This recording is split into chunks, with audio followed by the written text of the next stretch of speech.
Thanks, everybody. Welcome to the space. Welcome to Creative Mornings. Super, super excited. For those that have been here before, welcome back. For those that are new, welcome in. If you didn't know, Good Judy, we do cold pressed juice, fresh fruit smoothies that aren't hyper processed. There's no weird sugar. There's no extra things. And then our snacks are a rotating option of some of the most pretty things out there in the market by minority-owned businesses that are also healthy. So I'd say 95% of these businesses are all minority-owned, and they just rotate every month with something new to discover all the time. So that's kind of the high level on Good Judy's, just so you know why you're here and what you're into. And then I'll hand it over to Connor. So you already kind of did my intro. But I'm Connor. I'm from Grand Rapids. I grew up in Ada. I went to Forest Central with Julia. Essentially, once I graduated, I went to the University of Central Arkansas. So big difference, big change. But I played soccer there. And then when I came back, I worked in the kind of the interior design world for a couple of years before I went to PA school at the University of Toledo. And then I moved back here, and I've been working in internal medicine for the last 4 years at a private practice. Yeah. And fun fact, Connor does hate me. That I forced him to do this. And then I'm Dean. I was originally from the east side of the state, but moved here for Grand Valley. I studied marketing and sustainability, and then before graduation I fell into the world of furniture, and for the last 15-ish years now, I've been heavily in the creative side of the furniture business, from educational furniture to the 10 years at Grand Rapids Chair in the restaurant and hospitality industry, and then now, most recently, at and then along that road, I also did cycling, yoga, and meditation. So that was my foray into the fitness and health and wellness world. And combined with his background in health and wellness and sports with mine and our passion for design, we kind of saw that there was a need for a super healthy space in this area where you could get stuff that wasn't hyper-processed and that made you feel really good. And that's kind of the birthplace of Good Judy's. And I'm a massive snack fiend, so hence the snack aspect of this place. So obviously, this month's theme is acceptance. So we'll be talking about that. And so she kind of already did her definition, but this is kind of a definition. Which was a really eloquent. Yeah, which was great. Merit Munster. So the definition is the action or process being received as adequate or suitable, typically to be admitted into a group. And we're super excited about this, and when they first contacted us about this, and we saw that this was one of the themes that we could choose from, and it just happened to be right before Pride Month, we thought it was really, really fitting, especially this year, because there have been so many anti-LGBTQ bills that have been presented to the legislature, many of which have passed, and they're horrible, horrible things, and so we wanted to just kind of hold space for that, and really embrace the idea of acceptance, because the world really could use a little bit more of that, and it seemed perfectly fitting. So that's kind of where we're going to start today, and this idea of acceptance from an external standpoint, which I think is, as we're younger, kind of what we grow up wanting, is validation from other people. As creatives, that's something that we are paid to do, is to make work for other people and have it be approved and liked. Versus self-acceptance, which is more like how do you love yourself and all the jazzy, wonderful things about you. I'm never going to go through 5 practices. This is like my mindfulness background coming through to help us embrace self-acceptance in our daily life. And I just want to reiterate that it really is a practice, much like meditation or kicking a soccer ball. Like, you're not good at it the first time you try it, and you're really going to have to consciously make that mindful effort to go into it. So, kicking things off, let's start with 2 important cultural references. Mean Girls was kind of how we approach the topic of external validation and that external acceptance, or wanting to be accepted by others. If you haven't seen the movie, you're massively missing out. You should go watch it and then come back so you can adequately be here. But essentially, Katie, Lindsay Lohan's character, moves from Africa to the Midwest during her high school years, and is a wonderful, great human being when she arrives, and then gets swept up into the world of plastics, and her entire personality shifts, and she turns into a horrible human for a little bit. Spoiler alert, she doesn't stay that way, but I think it's a really good demonstration of how when we strive to be accepted by a certain group, or we think that we're not good enough or valid enough, we do make compromises in our own systems and who we are to fit in.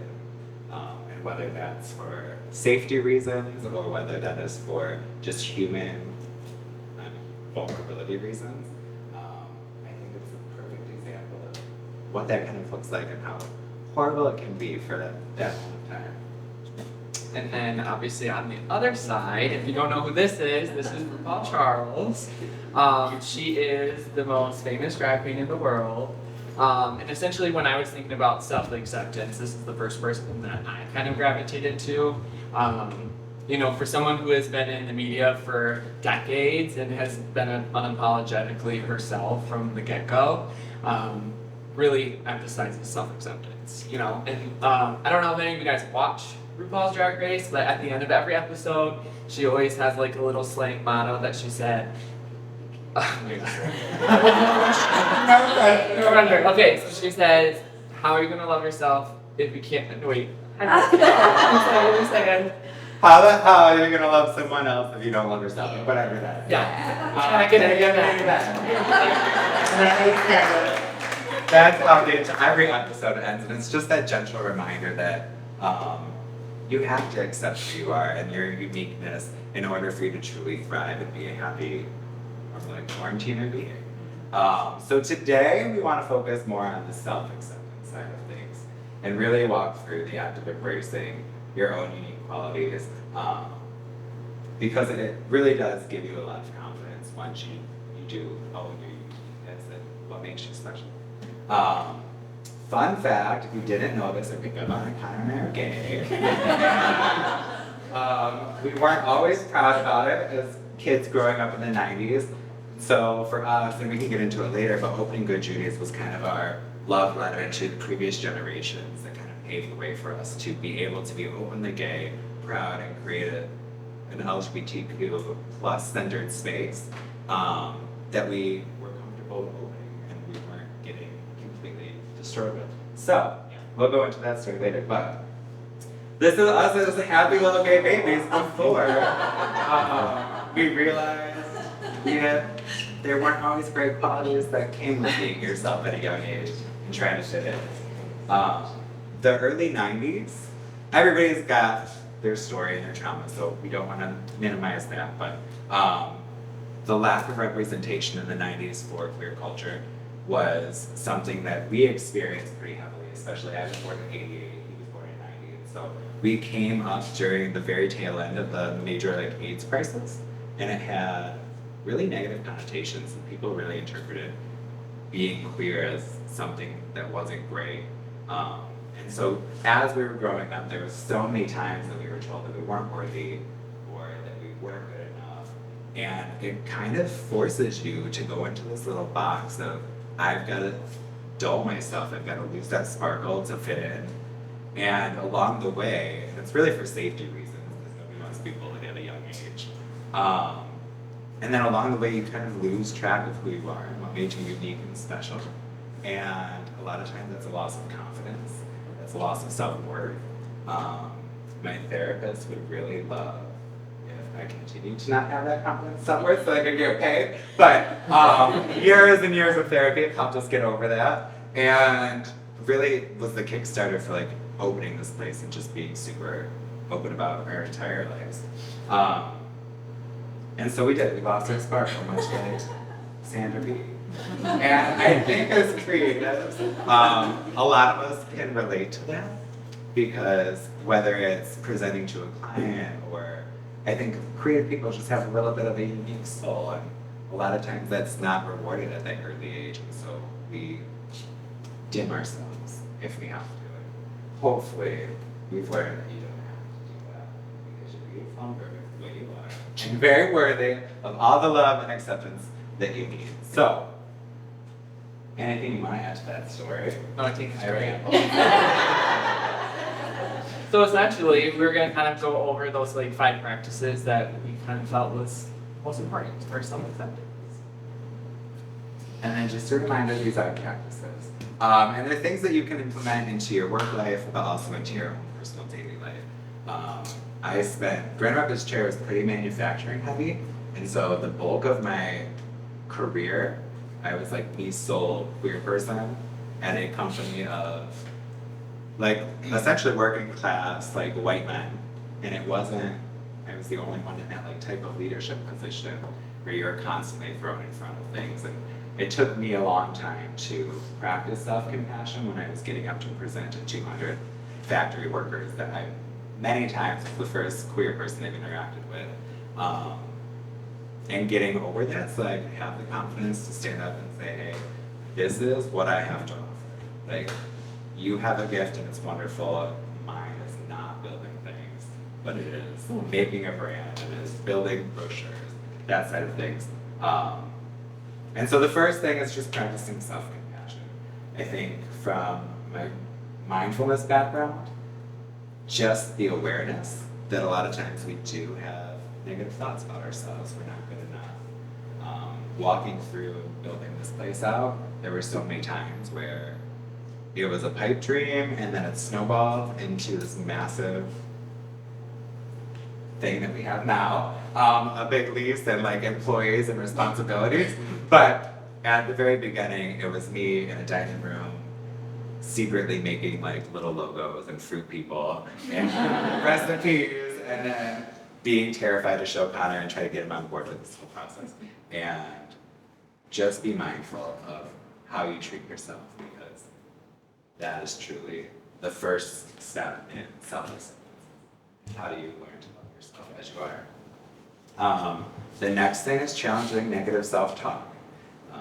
As creatives, I think there's a lot of people, at least throughout my career and my experience, where we do think and we vocalize even that I'm not worthy to give this presentation. My client's not gonna like this work. The owner of this company is gonna think that I'm completely nuts and hate all of my design ideas. And it really can take its toll on you. And so, as cheesy as it sounds, I'm not saying go tape Post-it notes up on your mirror that say like, you're fabulous, sparkle on. But if you need to do that, no judgment. We've got markers back here and paper, we can make it together. But to give yourself positive affirmations. One of the things that we did with our team at GR Chair that I've carried over to Herman Miller because it has been so effective was at the end of every year, because you do get stuck in the cycle of like just doing things, you forget all of the amazing things that you did. And so we would take a day, essentially, and we would sit down and we would write a massive list of all the cool things that we accomplished. And it wasn't productive from like a business standpoint, but from a team building and being our own champions for our team, when we go to ask for money, when we go to ask for more resources, it was a huge confidence builder for us to say we doubled the sales of the company because of this marketing campaign or because of this product launch. And taking that time as a team was massive in just building some synergy where we could trust each other, which I think is a really like a big foundation of a team. I could throw something to Andrea, who was on my team, and know that she had full-on understanding of the company's goals, the vision, everything, and I didn't have to worry about it, which makes managing so great. So, negative self-talk, both internally and to your team. And then obviously embracing your uniqueness. So for me, being in the medical world, when I came back to Michigan, I was quite fearful going into internal medicine in a very like predominantly straight white area with most of my patients were like 65 and older white men.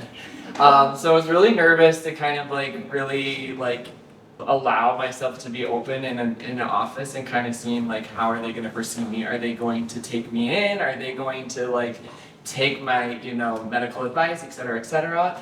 And then when I finally like switched that mindset of being like, okay, but I'm also a unique person, and like essentially like there's a huge need for queer medical primary care in this area especially. And so like when I started marketing myself for that, like I realized that I have a need, and not I have a need, but people have a need for me, and that like being available to help people kind of have gender affirming care or just a safe place to come in and talk about their healthcare, really like allowed me to really be like, okay, I'm unique, and like not to be afraid of that and just dive into that. And how kind of build your community around Yeah. that. So it's switched to patient panel from primarily conservative, older white men to Which are still great. which are great. And I still treat everyone the same. It was very frightening for me. So, and now it's just like, okay, I have this too, and it's just built my confidence. And I was like, why am I afraid of that? And like, I need to dive into this type of mindset. So, And people need it. Fellow Virgos in the room maybe can relate to this one.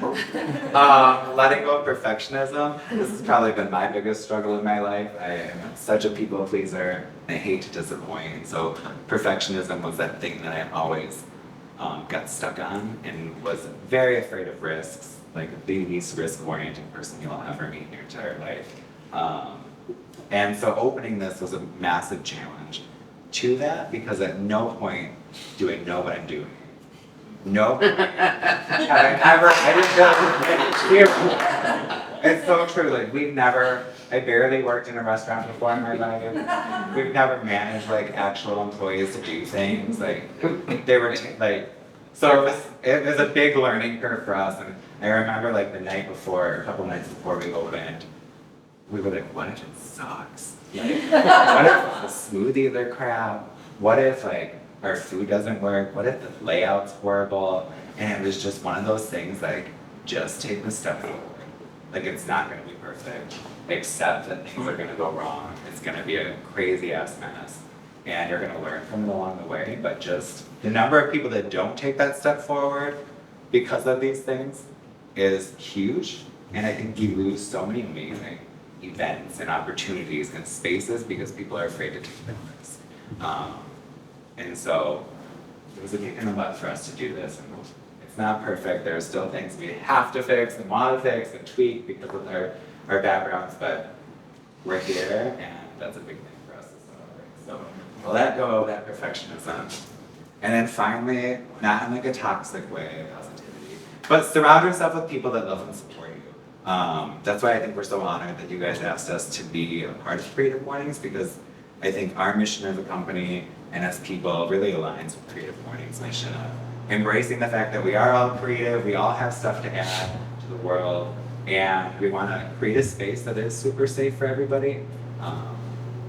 Whether that is the health and wellness world, whether that's the LGBTQI plus community, there's a lack of representation still to this day, and I think it's important that we are out there and we're making space for people to exist without judgment, without any expectation. Just show up. You don't have to like something that, that's like not a business thing, but just show up and be you and be loved. And I hope that that's the feeling you gave when you come in here, because that is the ultimate goal. And that was really a practice for us. I went through that. And then it forced us to confront our internal saboteurs. Literally along the entire process, there were all the imposter syndrome things. Like I said, we don't know anything. And finally, we got an espresso. Thank you, Mariah. And then wrapping things up, do not let anybody steal your sparkle. I think that's the coolest thing this whole journey has kind of forced us into, is reconnecting with that child that we wanted to be when we were little, and we didn't have the opportunity for, even if it was our own self-imposed reasons. I spent so many years not doing things that I wanted to do because I was so afraid of being bullied or standing out for some other odd reason, and really standing out as a superpower. So if we can truly embrace our own unique perspective, our own unique talents, that's really what we have to accept first. And then you can offer that in the world, and you'll attract the right people and the right things. Here's the